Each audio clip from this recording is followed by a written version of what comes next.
मध्य प्रदेश के दतिया की बात करते हैं। मध्य प्रदेश के दतिया में उपचुनाव के ऐलान के बाद बीजेपी कांग्रेस में प्रत्याशियों के नामों पर लगातार मंथन चल रहा है। जहां कांग्रेस अपने उम्मीदवार को लेकर अभी भी उधेड़-बुन में जुटी हुई है, मगर बीजेपी में जिस नाम की सबसे ज्यादा चर्चा है वो है पूर्व गृह मंत्री डॉक्टर नरोत्तम मिश्रा। इस उपचुनाव में दतिया की सीट पर किसके नाम पर लगेगी मोहर और क्यों नरोत्तम मिश्रा फिर से चर्चा के केंद्र में आ गए हैं, इस रिपोर्ट में देखिए। दतिया में चुनावी बिगुल बजा। इतिहास में पहली बार इस सीट पर अब उपचुनाव होना है, लेकिन चुनाव होने से पहले ही जिसे जीता हुआ माना जा रहा है वो है मध्य प्रदेश के पूर्व गृह मंत्री नरोत्तम मिश्रा, जो 2.5 साल पहले ही अपनी जीत की भविष्यवाणी कर चुके थे। समुद्र का पानी उतरता देख के किनारे पे घर मत बना लेना।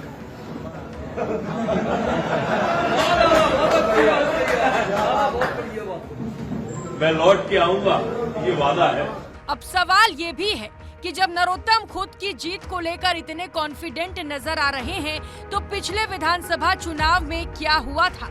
पिछली बार नरोत्तम मिश्रा के हार का कारण ओवर कॉन्फिडेंस और भीतर घात बना था।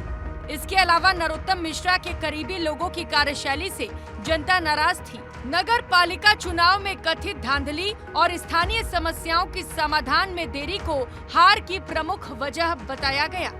लेकिन बावजूद इसके क्यों नरोत्तम मिश्रा के नाम की ही चर्चा है, अब वो भी जान लीजिए। नरोत्तम मिश्रा बीजेपी के कद्दावर नेता हैं। 8 बार के विधायक रह चुके हैं। 3 बार दतिया विधानसभा से चुनाव जीता। शिवराज सरकार में गृह, विधि, जेल और संसदीय कार्य मंत्री रहे। जब विधायकी हारे तब भी सक्रिय रहे। ज्वाइनिंग कमेटी के मुखिया बन नरोत्तम मिश्रा ने कई बड़े चेहरों को बीजेपी में शामिल कराया। यही नहीं, 2020 में कमलनाथ सरकार को गिराने में भी सबसे बड़ी भूमिका इन्हीं की रही।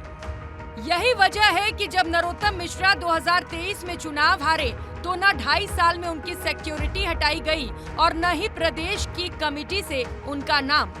सीधे और साफ अक्षरों में कहा जाए तो नरोत्तम बीजेपी का वो चेहरा है जिसे न संगठन और न केंद्र नजरअंदाज कर सकता है। हाँ, बात सही है। अभी तक चर्चा में नरोत्तम मिश्रा के ही नाम है। नरोत्तम मिश्रा भाजपा के बड़े नेता हैं। मुझे लगता है कि भाजपा ने उनको हरी झंडी दे दी है, लेकिन थोड़ा सा आशंका होती है कई बार, क्योंकि जो भाजपा नेतृत्व है, मोदी और शाह की जोड़ी है, कब क्या चौंका दे, क्या फैसला कर ले, कोई नहीं जानता। बीजेपी से एकमात्र नाम की खूब चर्चा है, लेकिन इधर कांग्रेस 3 नामों पर मंथन कर रही है। इसमें पहला नाम राजेंद्र भारती के बेटे अनुज भारती का है, दूसरा नाम है अवधेश नायक का और तीसरा नाम है घनश्याम सिंह का। 13 जुलाई को नामांकन होने हैं। ऐसे में कौन सी पार्टी किसे टिकट देगी, इस पर तो सस्पेंस है ही, लेकिन नामों के ऐलान से पहले ही सियासी सरगर्मी खूब हो रही है। देखिए, कांग्रेस के पास तो कार्यकर्ताओं का भी अभाव है और प्रत्याशियों का भी। और ये कौन सी कांग्रेस है जो चुनाव लड़ेगी? जीतू पटवारी कांग्रेस, दिग्विजय कांग्रेस, अरुण यादव कांग्रेस। प्रत्याशी भी खड़ा होगा, चुनाव भी कैसे जीतेंगे, और कांग्रेस पूरी मजबूती के साथ चुनाव लड़ेगी और इस सीट को हम जीतेंगे। दतिया में 30 जुलाई को मतदान होना है और परिणाम आएगा 3 अगस्त को। तब तक सियासी पारा भी हाई होगा और दावे भी कई किए जाएंगे। बीजेपी की तरफ से नरोत्तम मिश्रा का नाम सबसे आगे है, तो वहीं कांग्रेस अपने उम्मीदवार को लेकर मंथन कर रही है। दोनों उम्मीदवार घोषित होने के बाद दतिया का यह उपचुनाव काफी दिलचस्प होने वाला है। अनिल गौर, विस्ता न्यूज।